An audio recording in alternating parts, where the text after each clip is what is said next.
Hey guys, so today we're going to be taking another look at my 2007 Prius. Basically, we're just going to talk about the fuel economy in this particular car. So right now I'm just sitting here idling. My battery is getting charged. But let me point you over to the screen. So right now actually the generator just turned off and we charged our pack. So we have 3 blue lines. Before I just had purple. So actually just before I had much higher miles per gallon. So you could see right here I'm averaging 64.9, and yes, it is only over a 5-mile span.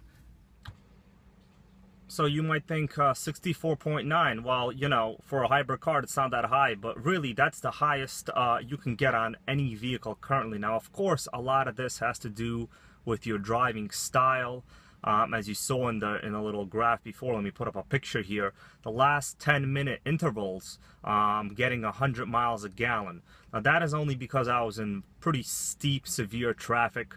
You could see I also did a lot of braking. There's a couple of these green leaves there. So each green leaf is 50 kilowatt hours regenerated. So, you know, in a matter of 10 minutes, this car, in stock form for a 10-year-old Prius, was able to make over, well, let's say, no, it's exactly 100 watts in a matter of 10 minutes. So it's actually a marvelous type of vehicle. I've never had many problems with it. Toyota is very good with their customer service. I just had the brake actuator, the ABS module, I'm pretty sure that's what it's called, replaced under full warranty. It's covered up to 150K. I'm going to make a video about it. Very important. If you have loss of brake pressure, you will be covered. But just in terms of the fuel economy, of course, it's incredible. You know, even if you were to buy one of the most economical 4-cylinder non-hybrid vehicles, let's call a Mazda 3 2-liter Skyactiv with a 6-speed automatic, which I actually had as a rental car recently. At best, you know, at highway speed, you'll be getting a little over 40 miles a gallon. But of course, once you're in severe, steep traffic, even just average 20, 30, 40 mile an hour city driving, you're going to be getting about 25 overall. So 25 as opposed to, you know, you could be getting over 60 on a 10-year-old Toyota Prius, which actually is a heavier and bigger car to the Mazda 3. And I would say this particular one is way better equipped than any of the Mazda 3s I've seen. Of course, if you go the Grand Touring, you know, that's a different story. But those cars are going to be in the upwards of the $20,000 range, you know, way upwards of that. So these cars right now, these I think they're called the 2nd-gen Priuses in America, are really the cars to get. They're very reliable. A lot of them have done a lot of duty as taxi and car service. And they're still around.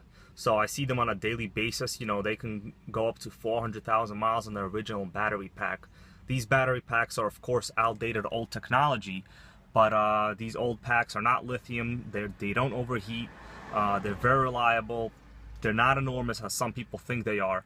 And you really don't need a lot of electric range. What you need is more miles a gallon.